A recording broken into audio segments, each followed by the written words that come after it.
ज्योतिष रतन केंद्र चैनल पर हमारे आप सभी प्रिय दर्शक गणों का बहुत बहुत हार्दिक स्वागत और अभिनंदन। मेरे प्रिय साथियों, मैं हूं आचार्य पंडित सर्वदानंद शर्मा। मेरी ओर से भी आप सभी को बहुत बहुत प्यार भरा नमस्कार। तो साथियों, आज की जो चर्चा है या चर्चा का जो विषय है ये है मासिक राशिफल यानी कि मंथली राशिफल। और ये मंथली राशिफल है मई 2025 का। और इसके माध्यम से आज हम ये जानने की कोशिश करेंगे कि जो आप हमारे मेष लगन राशि के जातक हैं यानी कि जिनका एरीज असेंडेंट बनता है, उनके लिए ये मई 2025 किस प्रकार के रिजल्ट्स देने जा रहा है। और रिजल्ट्स तो जैसा आप जानते ही हैं, हमेशा हम हर महीने इसी विषय पर बात होती है आपके साथ, तो हम यही कहते हैं, एक ही बात कहते हैं कि ये तो जो भी रिजल्ट हमको हमारे जीवन में मिलते हैं वो सब ग्रहों के ही द्वारा प्राप्त होते हैं, अच्छे हों या बुरे हों। अब ग्रहों की स्थिति जैसी रहेगी, अच्छी स्थिति होगी तो अच्छे परिणाम प्राप्त हो जाएंगे और नहीं होगी तो नहीं होंगे।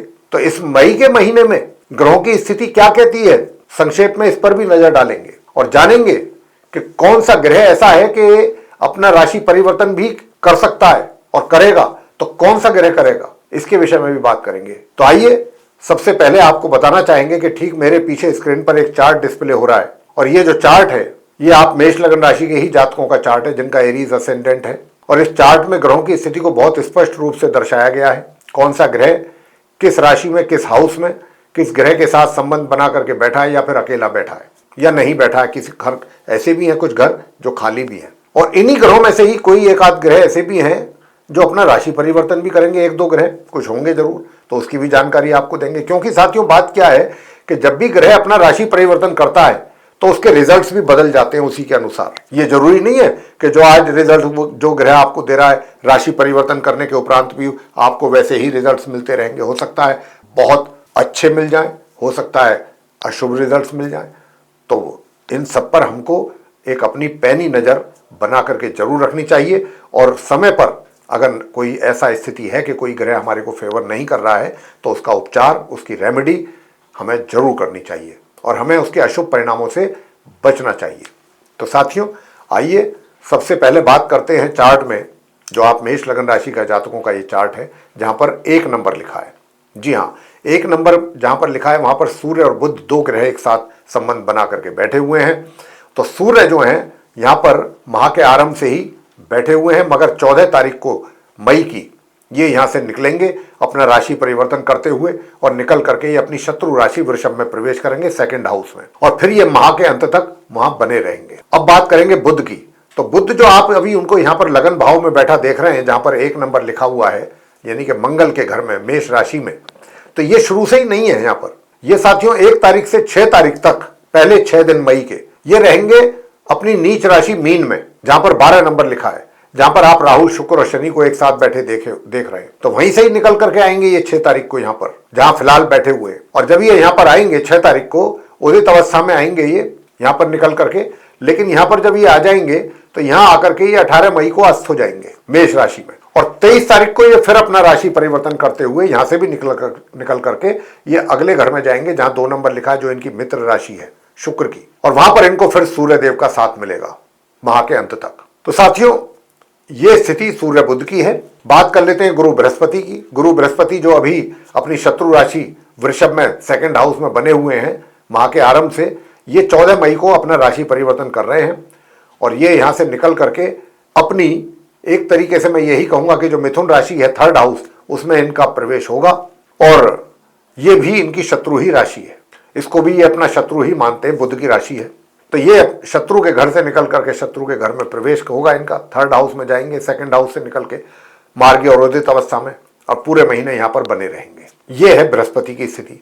बात करेंगे मंगल की। तो मंगल भी जो है पूरे माह 4th हाउस में, जहां पर 4 नंबर लिखा है, ये कर्क राशि है, चंद्रमा इसके लॉर्ड हैं। तो मंगल जो है पूरे महीने उदित और मार्गी अवस्था में 4th हाउस में, कर्क राशि में, चंद्रमा की राशि में नीच अवस्था में बने रहेंगे। ये इनकी नीच राशि है मंगल की, पूरे महीने इसी प्रकार नीच राशि के होकर के रहेंगे ये मंगल जैसा बड़ा ग्रह। जी हाँ, और पूरे महीने रहेंगे ये नीच अवस्था में। आगे बात करते हैं साथियों के राहु की। तो राहु भी जो है अपनी सम राशि अभी मीन में द्वादश भाव में, जहां पर 12 नंबर है, वहां पर बने हुए हैं, लेकिन ये भी 18 मई को अपना राशि परिवर्तन करेंगे, और ये वहां से निकल करके, ये क्योंकि उल्टी चाल चलते हैं हमेशा, तो ये आएंगे 11th हाउस में, जहां पर 11 नंबर लिखा है शनि के घर में, कुंभ राशि में, और साथ में केतु भी अपना राशि परिवर्तन करेंगे, क्योंकि राहु और केतु एक साथ अपना राशि परिवर्तन करते हैं हमेशा। और केतु निकल करके जाएंगे सिंह राशि में, पंचम भाव में। अभी वो बैठे हैं अपनी सम राशि कन्या में, छठे भाव में। वो जाएंगे त्रिकोण में, चले जाएंगे पंचम भाव में, सिंह राशि में, जो उनकी शत्रु राशि है। और राहु अपनी मित्र राशि में आएंगे, और फिर पूरे माह ये इसी प्रकार बने रहेंगे। पूरे माह क्या बने रहेंगे, ये अगले लगभग 1.5 वर्ष तक ऐसे ही बने रहेंगे। साथियों, अब बात करेंगे शुक्र की। तो शुक्र भी जो है पूरे महीने उच्च की राशि में ही बने रहेंगे, मार्गी और उदित अवस्था में, जहां पर अभी आप उनको बैठा देख रहे हैं द्वादश भाव में, जहां 12 नंबर लिखा है, ये उनकी उच्च राशि है। 31 मई को ये अपना बिल्कुल महीने की आखिरी तारीख को अपना राशि परिवर्तन करके यहां से निकल करके ये मेष राशि में जाएंगे,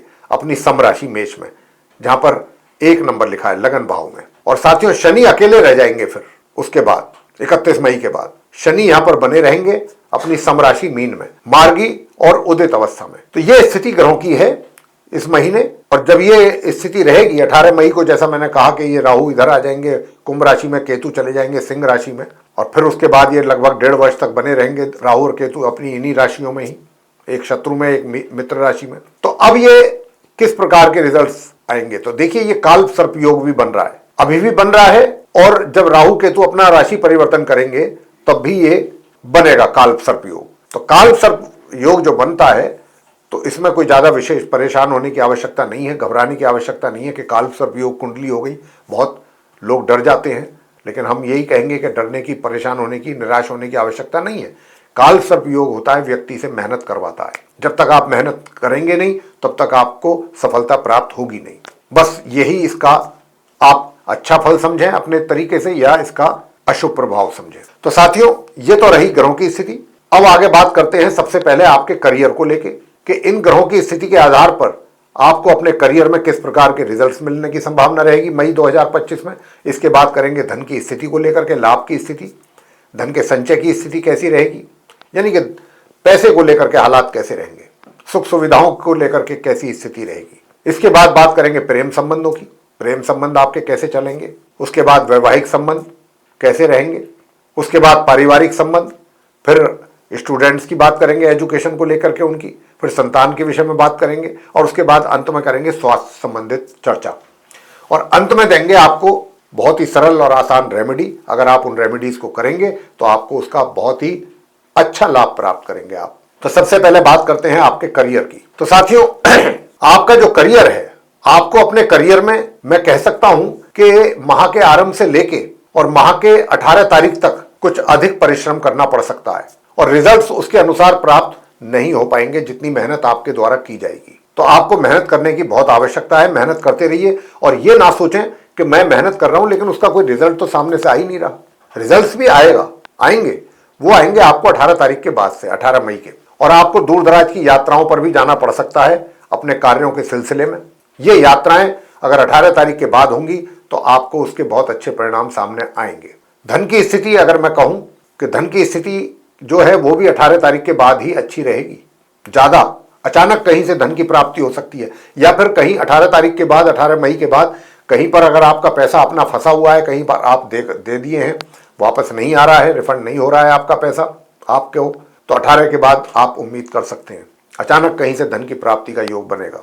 मित्रों का भी सहयोग मिलेगा, मगर मित्रों को भी, जो नए मित्र बनाएंगे, बहुत सोच समझ करके बनाएं।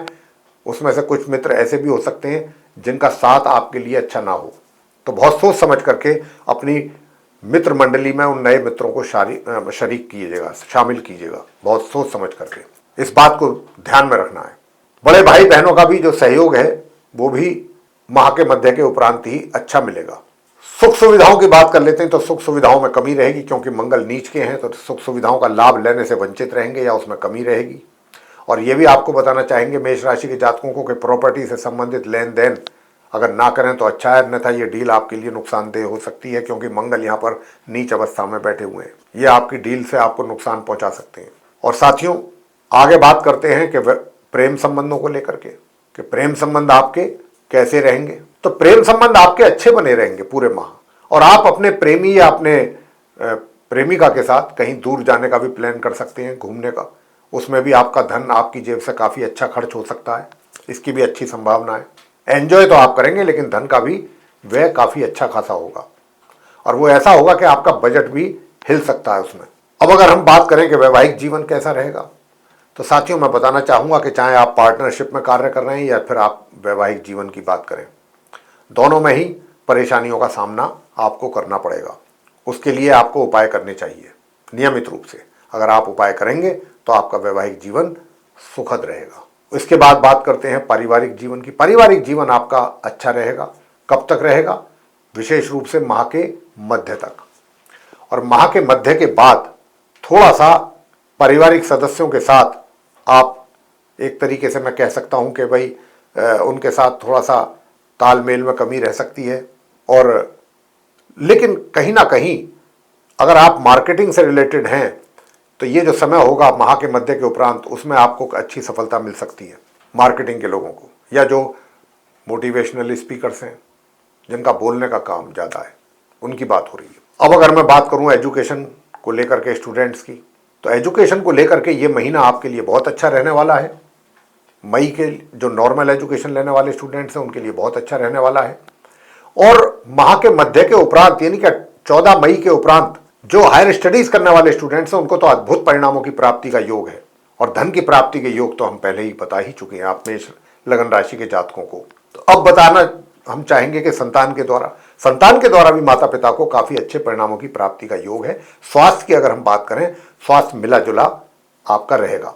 कभी कुछ अच्छी पोजीशन हो जाएगी, कभी थोड़ा सा अपने आप को अच्छा फील करेंगे, कभी काफी वीक फील करेंगे। तो ये उतार चढ़ाव स्वास्थ्य में बने रहेंगे। अब उपाय क्या किए जाएं ताकि आपके पार्टनरशिप में भी आपको लाभ मिले, वैवाहिक जीवन सुखद हो आपका, उसके लिए। और दूसरा कि भाई आप एक तरीके से जो आप प्रॉपर्टी से संबंधित खरीद फरोख्त करना चाहते हैं तो उसमें भी नुकसान ना हो। तो एक तो हनुमान जी की पूजा नियमित रूप से करें, हनुमान चालीसा का पाठ करें। सबसे आसान तो यही है तरीका। बाकी तो अगर आप और कुछ कर सकते हैं तो मंगल स्तोत्र का पाठ कर सकते हैं तो करें। और मां लक्ष्मी जी की पूजा जरूर करें। कनक धारा स्तोत्र का पाठ नियमित रूप से करेंगे पूरे महीने तो आपका वैवाहिक जीवन अच्छा रहेगा, पार्टनरशिप में भी आप अच्छा करेंगे। ये उपाय आपको जरूर करने चाहिए। तो साथियों, ये था आप हमारे जो मेष लगन राशि के जातक हैं उनका मंथली यानी कि मासिक राशिफल मई 2025 का। और हमने आपको इसके माध्यम से ये बताने की कोशिश की है कि ये महीना आपके लिए किस प्रकार के रिजल्ट्स भिन्न भिन्न क्षेत्रों में लेकर के आने वाला है ग्रहों की स्थिति के आधार पर। और हम आशा करते हैं कि ये चर्चा आपको पसंद आएगी। अगर पसंद आएगी तो आप हमारे इस चैनल को भी अगर अभी तक सब्सक्राइब नहीं किया है तो जरूर सब्सक्राइब कर लें और वीडियो को भी लाइक जरूर कर दें। अधिक से अधिक मात्रा में इस वीडियो को शेयर करें ताकि दूसरे लोग भी जानकारी का अच्छा लाभ ले सकें। और अगर आप चाहते हैं आने वाले दिनों में जो भी वीडियोस हमारे बनेंगे वे सब समय पर आप तक पहुंचते रहें विद नोटिफिकेशंस और आप उनका भी लाभ लेते रहें, तो फिर मैं यही कहूँगा कि बेल आइकन उसके लिए जरूर पुश करें। तो साथियों, इसी के साथ अब इस कार्यक्रम को यहाँ पर समाप्त करेंगे और अपने आप सभी प्रिय दर्शक गणों से इजाजत लेंगे। तो आप सभी का सहृदय बहुत बहुत धन्यवाद। जय माता दी।